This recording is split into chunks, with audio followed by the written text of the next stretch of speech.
बच्चों, कहानी को थोड़ा सा और आगे बढ़ाते हैं। पहले मैं यहाँ पर टॉलेंस रिएजेंट जो हम लोग ने पिछले एपिसोड में देखा था उससे रिलेटेड एक नोट लिख रहा हूँ। ठीक है, वो नोट ये है कि जैसा हम लोग ने देखा था कि टॉलेंस रिएजेंट किन के साथ रिएक्शन करता है, वो आपका सारे एल्डिहाइड के साथ रिएक्ट करता है, वो आपका अल्फा हाइड्रोक्सी के साथ रिएक्शन करता है, वो आपका फॉर्मिक एसिड के साथ रिएक्शन करता है, या फॉर्मेट आयन क्यों ना हो, मतलब फॉर्मिक एसिड HCOO के साथ टॉलेंस रिएजेंट क्या करता है, पॉजिटिव टेस्ट देता है, सिल्वर मिरर फॉर्म करता है। ठीक है ना। तो सिल्वर मिरर फॉर्म करने में हम लोग ने ये वाला देखा था कि टॉलेंस रिएजेंट के साथ क्या होता है, सिल्वर मिरर फॉर्म होता है, पॉजिटिव टेस्ट होता है, सिल्वर मिरर बनता है। ठीक ना, SM लिख देते हैं। ठीक है, इसी तरह से यदि HCOO माइनस हो, सॉल्ट भी हो तो भी कोई फर्क नहीं पड़ेगा, इसमें भी आपका पॉजिटिव सिल्वर मिरर टेस्ट आएगा। ठीक है। अच्छा, अगला पॉइंट मैं यहाँ ये बताना चाहता हूँ कि यदि आपका फॉर्मेट ईस्टर हो, फॉर्मेट ईस्टर का मतलब इधर H होना चाहिए, इधर OR हो। ठीक है, इस पर भी यदि आपका टॉलेंस रिएजेंट की रिएक्शन कराई जाती है तो ये टेस्ट कैसा आता है, पॉजिटिव सिल्वर मिरर टेस्ट आता है। ठीक है, इसमें मैं 2 पॉइंट और मेंशन करता हूं, ये अ, मतलब कहीं पर भी पूछा जा सकता है।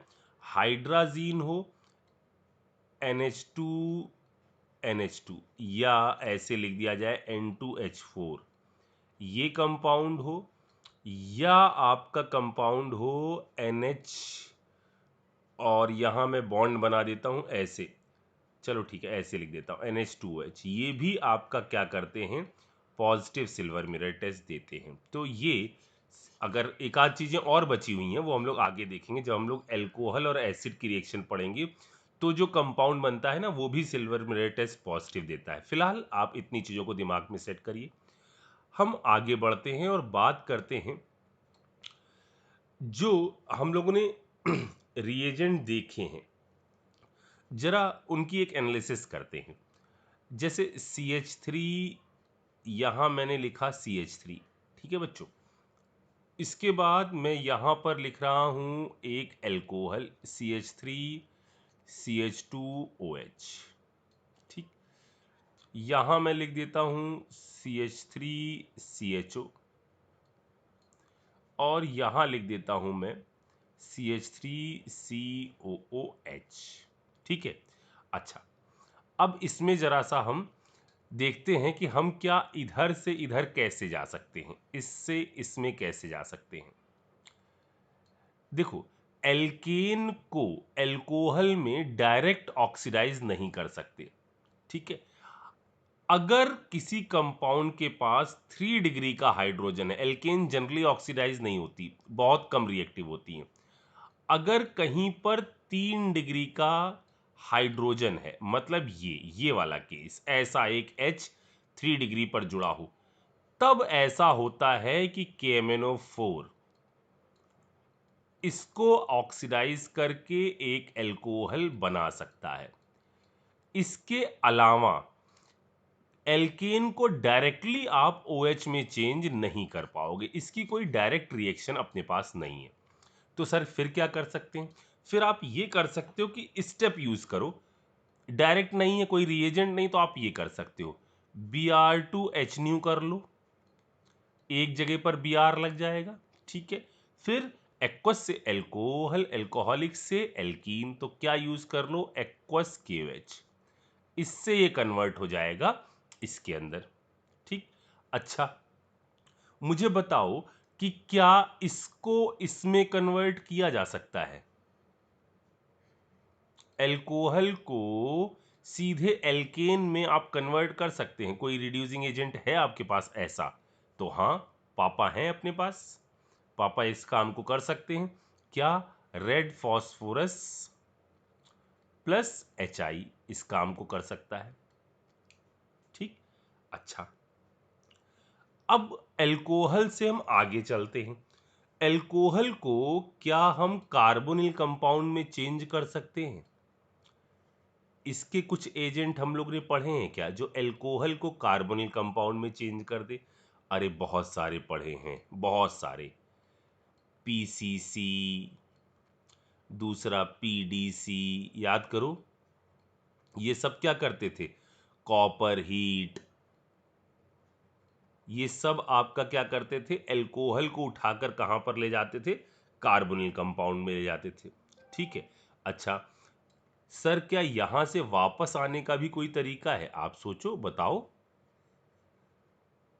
यहां से क्या वापस आ सकते हो आप? बिल्कुल आ सकते हो। आप यूज कर सकते हो क्या क्या, जरा सोचो। आप यहां पर यूज कर सकते हो लिथियम एल्युमिनियम हाइड्राइड, कर सकते हो यूज। या आप यूज कर सकते हो सोडियम बोरोहाइड्राइड, बोलो, ये भी यूज हो जाएगा। अच्छा, या आप यूज कर सकते हो कैटेलिटिक हाइड्रोजनेशन वाला H2 निकल, इस चीज को यूज कर सकते हो। या आप यूज कर सकते हो एक और रिड्यूसिंग एजेंट हम लोग ने देखा था Na और अल्कोहल C2H5OH, ये भी इस काम को कर सकता है। ठीक, तो इधर से इधर भी आप आ सकते हो। सर, क्या हम इधर से इधर आ सकते हैं? यहां से सीधे सीधे हम इस पर आ जाएं, यहां पर, इधर।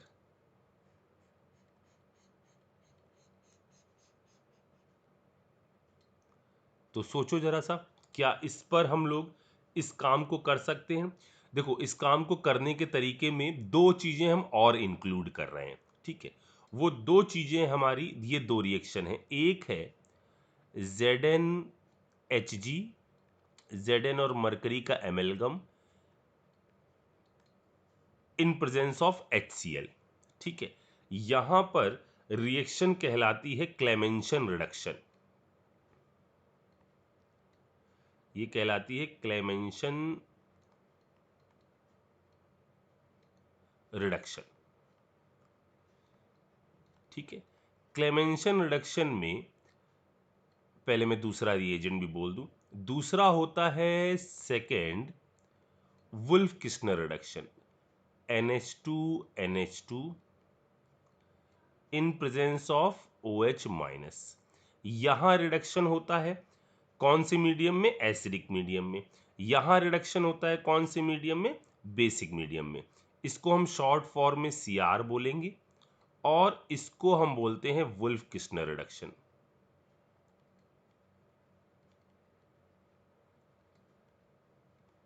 ठीक है, इसको हम शॉर्ट फॉर्म में WKR बोलेंगे।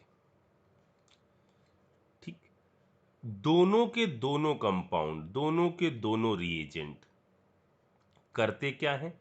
ये आपका C double bond O, carbonyl के C double bond O, aldehyde ketone कोई फर्क नहीं पड़ता, दोनों को ही किस में कन्वर्ट कर देता है? ये दोनों रिएजेंट CH2 में। बस एक चीज याद रखना, ये हम लोग आगे यूज करेंगे। ये रिडक्शन होता है कौन से मीडियम में? एसिडिक में। और इसका बाई प्रोडक्ट होता है वाटर।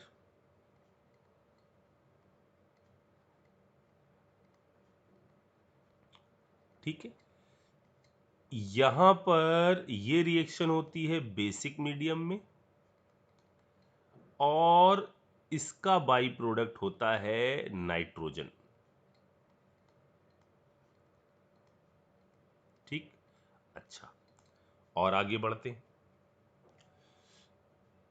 क्या हम कार्बोनिल कंपाउंड को कन्वर्ट कर सकते हैं एसिड में? बिल्कुल कन्वर्ट कर सकते हैं। लगाओ आप कोई ऑक्सीडाइजिंग एजेंट जो भी आपको याद आ रहा हो। तो यहाँ आप यूज़ कर सकते हैं कौन कौन से, ज़रा सोचो। जो हम लोग ने अभी देखा था टॉलेंस रिएजेंट यूज़ कर सकते हो, एल्डिहाइड को ऑक्सीडाइज कर देगा। या आप यूज़ कर सकते हो फेलिंग सोल्यूशन। या आप यूज़ कर सकते हो बेनेडिक्ट सोल्यूशन। या आप यूज़ कर सकते हो कोई और KMnO4, इस टाइप की चीज़ें यूज़ कर लो। ठीक है ना, जो यहां से यहां ले जा सकता है वो यहां से यहां भी ले जा पाएगा। ठीक है, इस चीज को आप यूज कर सकते हो। ठीक है, ये जो होते हैं ना, ये सब, ये तीनों, ये आपका डबल बॉन्ड पर कोई इफेक्ट नहीं डालते। No effect on multiple bond, double triple, इन पर कोई असर नहीं डालते। लेकिन KMnO4 अवॉइड किया जाता है, अगर डबल बॉन्ड होगा तो डबल बॉन्ड को भी ब्रेक कर देता है, पता है आपको। Hot KMnO4 and oxidative ozonolysis give same type of product, ठीक है। अच्छा अगर हम यहां से यहां आना चाहें, इधर से इधर, ठीक, यानी इस प्रोसेस के लिए आप क्या चीज यूज कर सकते हो? इस प्रोसेस के लिए आप कई चीजें यूज कर सकते हो। देखो, एक तो कई चीजों का मतलब आप डायरेक्ट इधर से इधर आने की रिएक्शन नहीं होगी आपके पास, क्योंकि अगर आपने डायरेक्ट यहां आप सोच रहे हो लिथियम एल्यूमिनियम हाइड्राइड से रिएक्शन करा दें, तो वो तो इसको उठाकर कहां ले जाएगा? इस जगह पर ले जाएगा। इसको करने का क्या तरीका होगा? इसको करने के लिए पहले आप इसको कन्वर्ट करो किस चीज में? या तो आप इसको कन्वर्ट कर लो PCl5 की रिएक्शन करवा दो, एक दो एपिसोड पहले देखी थी।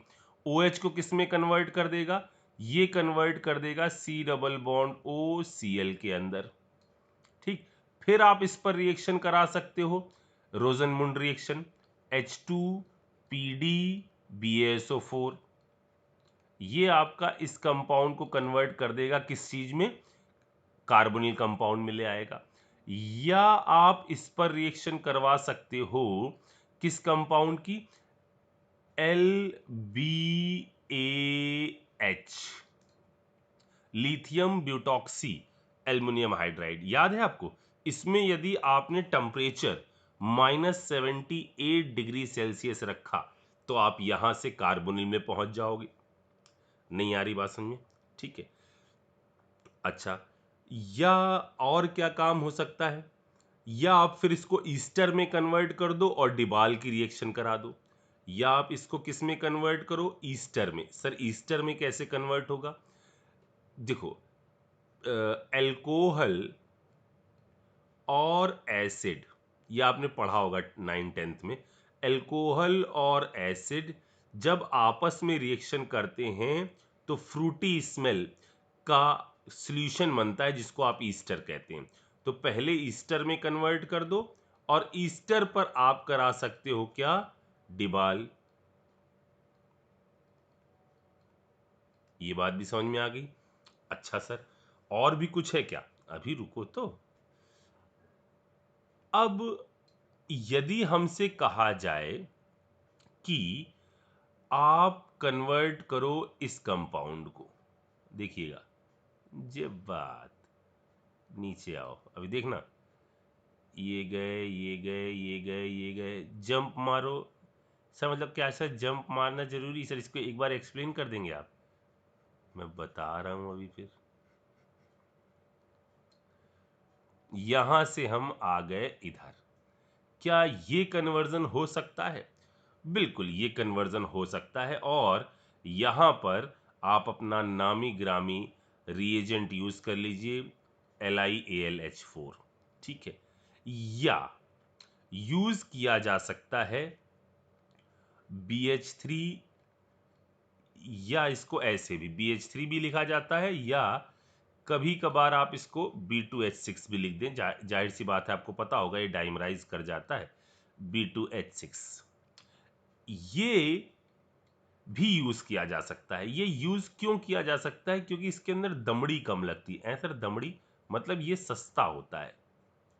लिथियम एल्युमिनियम हाइड्राइड जो है ना, वो महंगा है, और B2H6 जो है ये आपका इसकी तुलना में कैसा है? सस्ता है। तो सर B2H6 क्या करता है? B2H6 करता ये है कि ये आपका कभी भी कार्बोक्सिलिक एसिड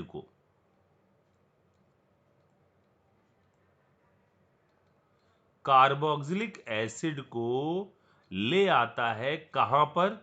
कार्बोक्सिलिक एसिड को कन्वर्ट करता है किसके अंदर? एल्कोहल में, ठीक है। और कोई असर नहीं डालता।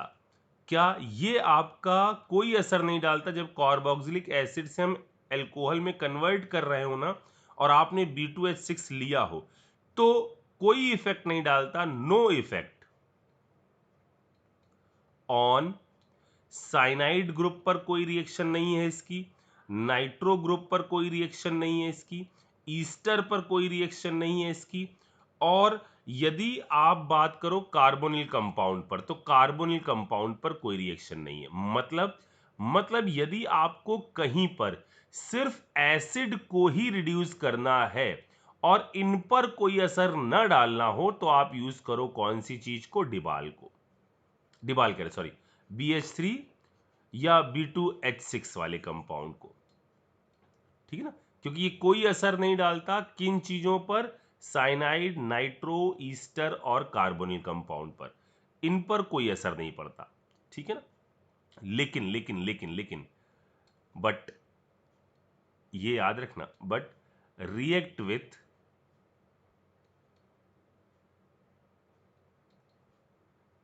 Double bond and triple bond. कैसी रिएक्शन होती है? वही B2H6 THF H2O2 OH-, वही वाली रिएक्शन होती है। तो सर मतलब ये है कि कभी हमको डबल बॉन्ड पर असर ना डालना हो और एसिड को उड़ाना हो तो इसको यूज करो, और साथ में और ग्रुपों को उड़ाना हो तो इसको यूज करो। और यदि आपको सिर्फ एसिडिक ग्रुप को उड़ाना है और डबल बॉन्ड मौजूद ना हो, तो आप यूज कर लो इसको। ठीक, कंफ्यूज तो नहीं हुए? सिंपल सी बात है, दोनों में आप यूज, अगर सिर्फ एसिड को उड़ाना है, सिर्फ एसिड वाले ग्रुप को उड़ाना है, तो इसको यूज कर लो। डबल बॉन्ड ना हो, डबल बॉन्ड हो और कई सारे ग्रुप और भी प्रेजेंट है जो आपने पहले देखे थे, उनको भी इफेक्ट करना है, तो आप लिथियम एल्यूमिनियम हाइड्राइड का यूज कर लीजिए। ठीक है, इतनी बात हो गई। अच्छा, यहां पर मैं एक छोटा सा एक पॉइंट और बता दूं आपको, नोट करके मैं एक पॉइंट और लिख दे रहा हूं। यदि आप कभी कार्बोनिल कंपाउंड ले लें, ये एल्डिहाइड या कीटोन कुछ भी हो सकता है, यदि आप कोई कार्बोनिल कंपाउंड ले लें, ठीक है, और इसकी रिएक्शन करवा दी जाए Mg और Hg के साथ, जैसा एमेल्गम एक ऊपर देखा है, यहां Mg के साथ एमेल्गम बना हुआ है। ठीक है, तो ये क्या करता है? ये आपका इस कंपाउंड को फ्री रेडिकली इस बॉन्ड को तोड़ता है। CH3C यहां पर आता है, सॉरी फ्री रेडिकली कह रहे हैं, पहले इधर आता है निगेटिव, इधर आता है पॉजिटिव, इधर है क्या? H। एक सेकंड बच्चों, बाद में इलेक्ट्रॉन आएंगे, अभी नहीं, अभी एक सेकंड में समझाता हूं, रुक जाओ। देखो यहां होता क्या है, यदि Mg Hg के साथ आप रिएक्शन कराते हैं, तो ये कंपाउंड CH3C इधर आया निगेटिव, इधर आया H, इस पर कौन सा चार्ज आया? पॉजिटिव। ठीक, ऐसे ही दो मॉलिक्यूल, ये CO- पॉजिटिव H और इधर CH3। ठीक है, Mg ने बनाया क्या? Mg+2, दो इलेक्ट्रॉन बाहर निकाले। ठीक है, एमेल्गम बनने से क्या होता है? रिएक्टिविटी बढ़ जाती है चीजों की। ठीक, ये डी ब्लॉक में और डिटेल में आएगा। ये जो दो इलेक्ट्रॉन निकाले गए हैं, ये दो इलेक्ट्रॉन पहुंचते हैं इसके पास, एक इलेक्ट्रॉन इसको मिलता है, एक इलेक्ट्रॉन इसको मिलता है, और ये निगेटिव चार्ज जो ऑक्सीजन पर आया है वो इस एमेल्गम सरफेस पर चिपक जाता है, क्योंकि इलेक्ट्रॉन निकालने के बाद ये एमेल्गम सरफेस कैसी चार्ज हो जाती है? Positive charge. तो ये टर्मिनल क्या होता है? इससे स्टिक कर जाता है। ये दोनों फ्री रेडिकल एक साथ बॉन्ड बना लेते हैं, और सेकेंड स्टेप में जब हम यूज करते हैं वाटर, इस रिएक्शन में भी सेकेंड स्टेप में यूज किया जाता है वाटर, तो यहां से इन बॉन्ड्स पर, इन ऑक्सीजन पर H जुड़ जाता है और हमारा कंपाउंड बन जाता है ये H, ये OH, इधर CH3 और H। अब आगे कई रास्ते खुल जाते हैं इस रिएक्शन के करने के बाद। आप चाहो तो यहां पर क्या रिएक्शन करा लो? HiO4 की रिएक्शन करा लो, बॉन्ड्स ब्रेक कर दो, फिर आगे बढ़ते चले जाओ, ठीक है ना। तो यहां पर बन जाता है इस टाइप का कंपाउंड। यानी एक जो रीअरेंजमेंट आपने पढ़ा था पिनाकोलिन रीअरेंजमेंट, हो सकता है कि वो इनिशियल स्टार्टिंग यहां से कर दे। तो आपको ये चीज ध्यान होनी चाहिए कि MgHg के केस में क्या होता है, दोनों चीजें आपका फ्री रेडिकल बनाकर इस तरह से चिपक जाती हैं, ठीक है, एक डाइमर टाइप की चीज बन जाती है। जल्दी से इसको देखो, फिर अपन आगे बढ़ते हैं।